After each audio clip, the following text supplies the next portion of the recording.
Taibangkuma YouTube channel gi maikaidigi miyam punamakpu abo ningombamna ikokno na khurumjari.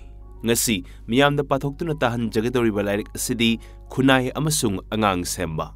Channel asina hanagi matawgum tabiriba khudimakta khajiktang oirega sukanaba phangadra haiduna khangatchariba lairik singi manungda amani. Lairik asibu ibirakpa Dr. Danabir Laisram MA PhD amadi oza asigi machanupa Laisram Dekot Maitei MSc B.Ed amadi oza asigi machanupi Laisram Urmila Devi MSc B.Ed.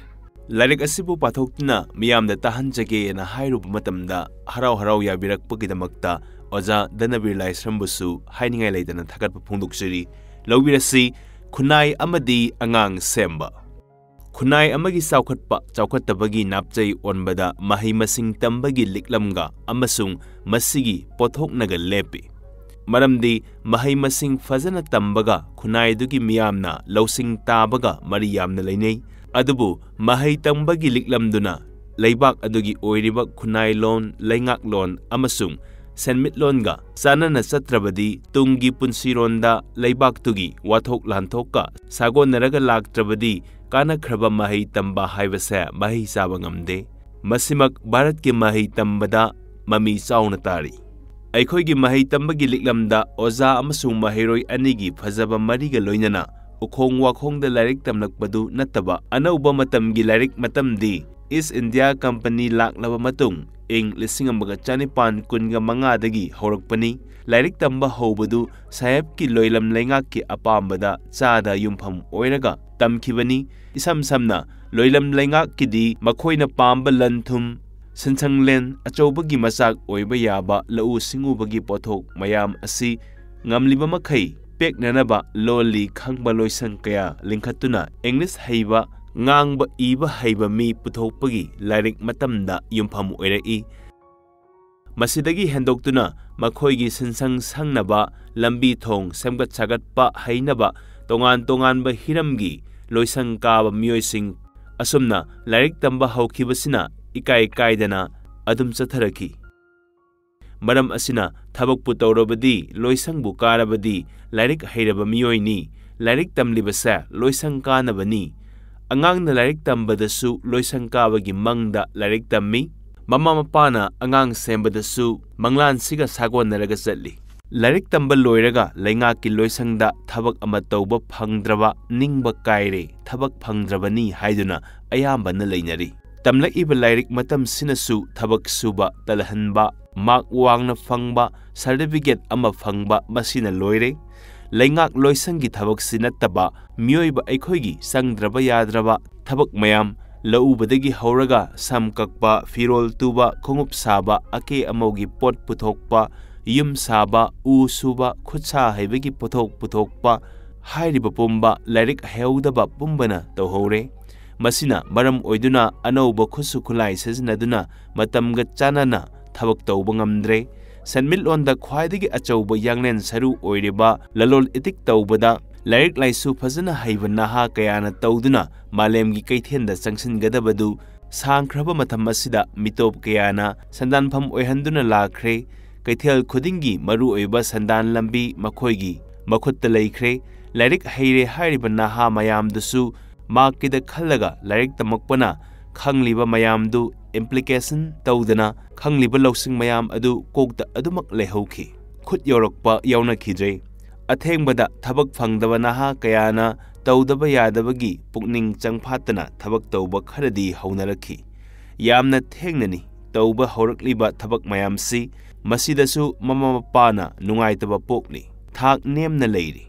Leingaki loisangda thabak phangba ngamkhidre haibagi ningdol pomnaduna adum leikhini. Masigi achauba maramdi loilam sahebna piramba lairik tambagi pandamdugi nanthokpa ngamdriba miyam oiri. Khwaidagi laibak thibadi pumnamak asi khanglaba naharol kaya ngasigi entrepreneur oiningduna thabak paiba horakni. Adubu ayamba mama mapana saugatpa khoijangbadi watli loinana khunai gi miyamgi kokta wangna lowba leitri.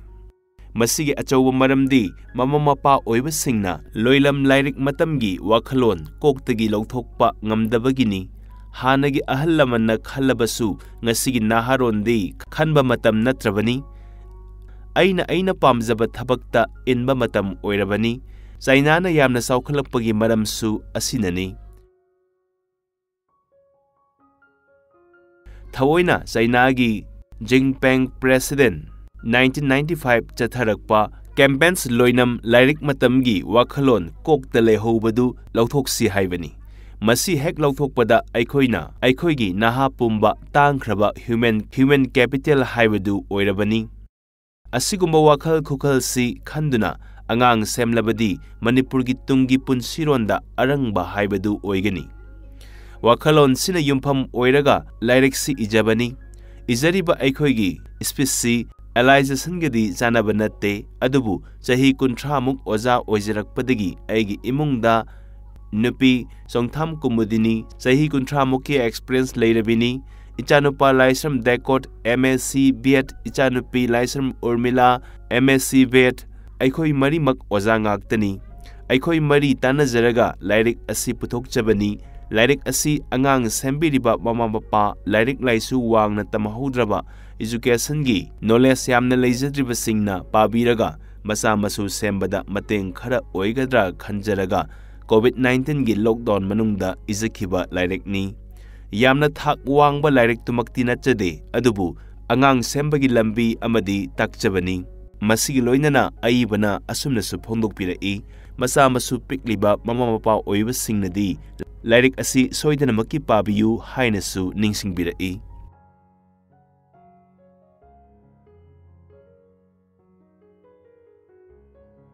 Lobirasi kunai amasung angang semba ahanba saruk. Angang singsi nungsidra. Wahang asina wareng asigi haujabagi maramdi amuk hala aroidaba punsigi ten kraba khongchat asida nang aigi isani haina pibuk nungda thonglarabagi wani. Makhoida masigi imasida poke ipasi aigi oizage leibak poke haiduna khanjaraga lakpa natte. Maraiba kini nang aigi isaigonda thonglarabani. Angang kharana nungai yaifaba imungda angang kharana mayai oina nungaiba imungda angang kharana pattatna nangba imungda punsi khongchatta thonglarabani. Makhoina imungsida poksage haibagi apamba leiramlabadi lairaba phattaba mama mapa amata malemgi oiba angang amata poklamdaba yai. Adubu laibak yengluge haiduna laklabani nang aigi angang oirabani. Angang singasa khwaidagi tangba phizigi lanni. Makhoi hayengi ahalaman oiradoini. Makhoi masing yamna phakiba haibasa imungdo leikaido leibakdo fagadoribani chakhulkadoribani. Masini mama mapa oiba ekhoina khangjagadabani. Adubu nongdam thiba mapok haibatai pokpaga mama kaina khiba mapa kaina khiba punna kaina khiba yaudaba natte. Mama matomdaga hingminnaba mapa matomdaga hingminnarakpa atangba natte. Mama mapa leina leitabaga manabasu yaudaba natte.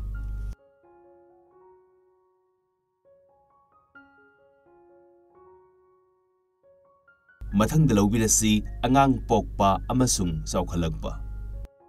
Masana leikol natraga hingol amada maru ama hunbada kangkhuldagi likhalakpadagi saurakpa phauba senaba changi.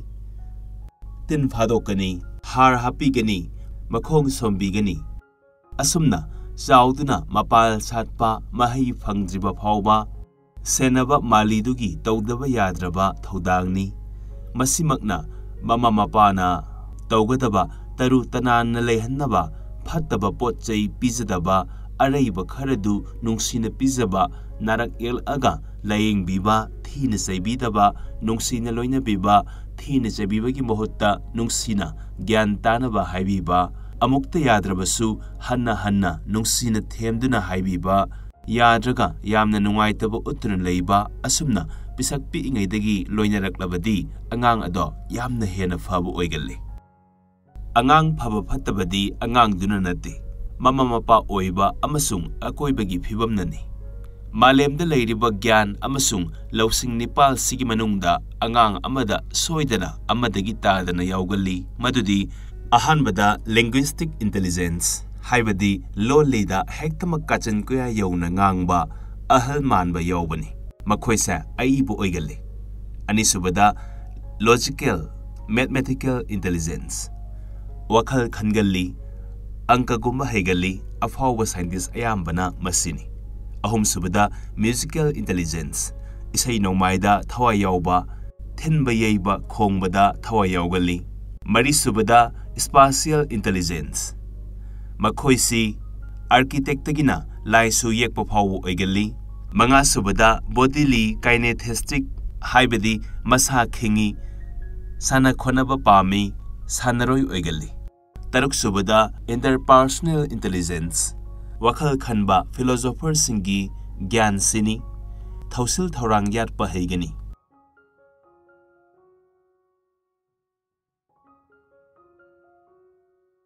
Intrapersonal intelligence haibadi mi loinaba hai, miyamna yagalli, miyamgi luchingbu oigalli.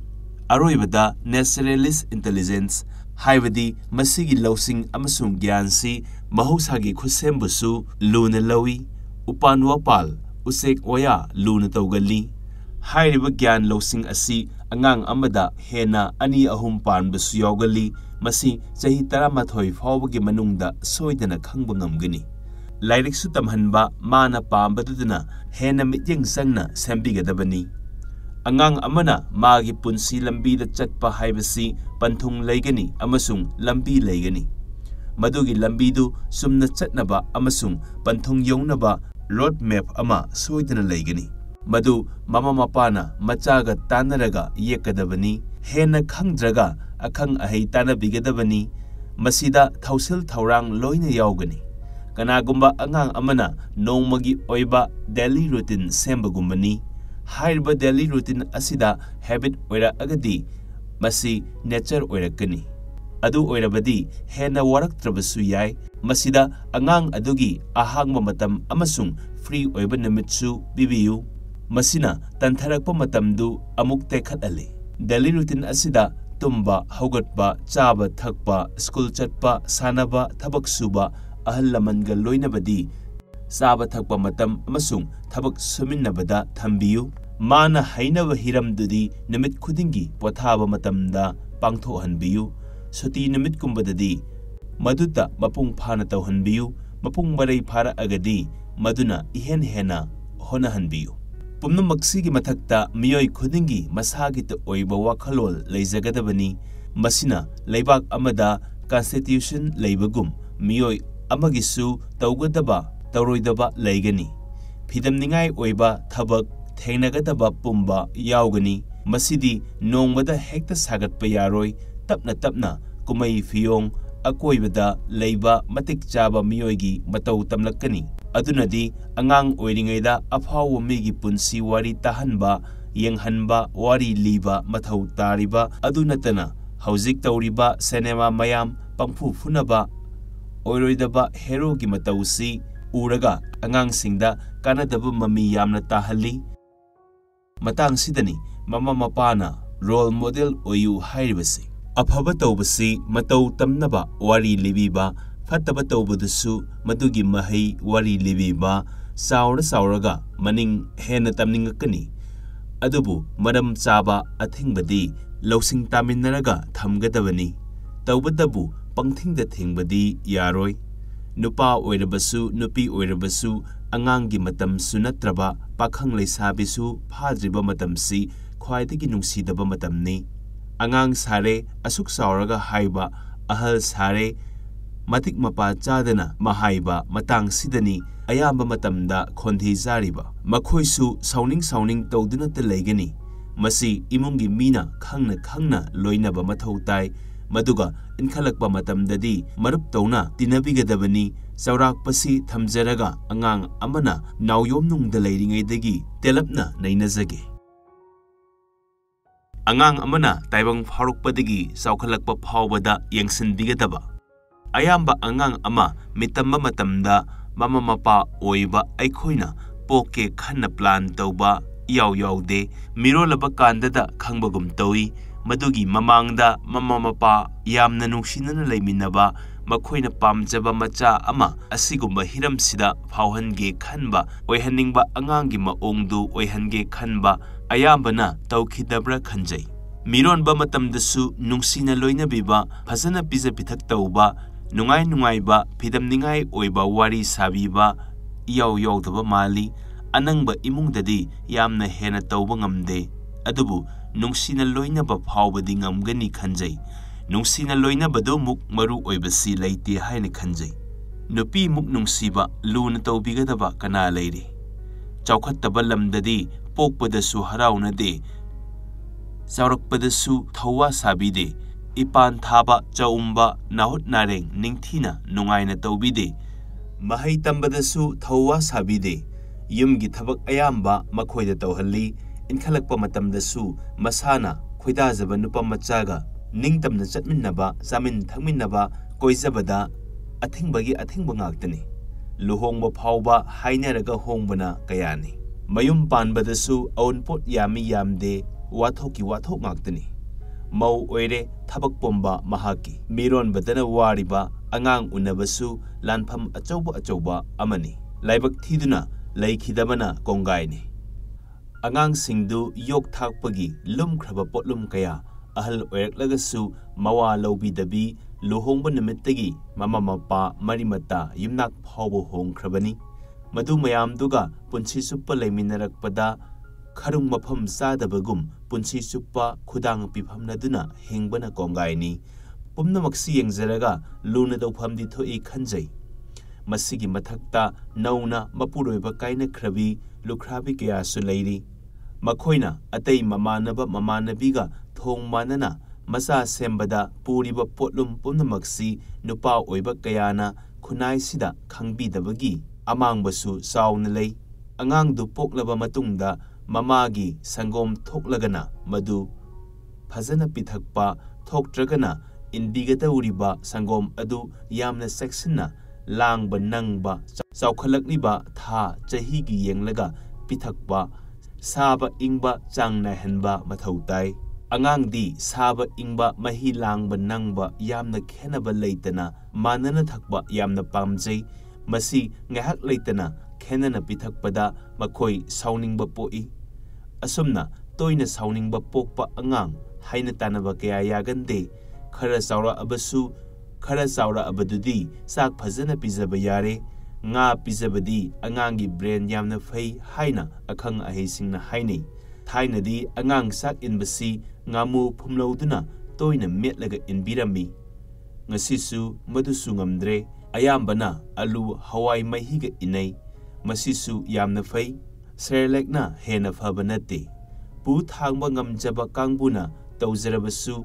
lairaba aikhoidi yariba makhai chak pijabana fei tawbatabu nongmata ahumlak kumba yamna nana inbiba mathautai angang duna chahi ama tha taruk chahi taret ka sura abadi magi apamba khanba haura agani maru oina loina ningba mi sananingba pot saningba pot matang siwaisi yamna section bigadabani hauzik ayambana masing thiba tambibasu potchai matang da phawba english ta habiba sa nga gi oirabasu maming english ta habiba masi tawbidaba phai hana aigi londa loina takpi tambiba mathautai saba tumba matam yamna naiba tambiba phai madu habit oihanbinaba hotnabiyu wa ngangbada nungsina ngangba yamna fei angang mamangda khanabidaba phunaba uhandaba yamna fei kanagumba mapana angang mamangda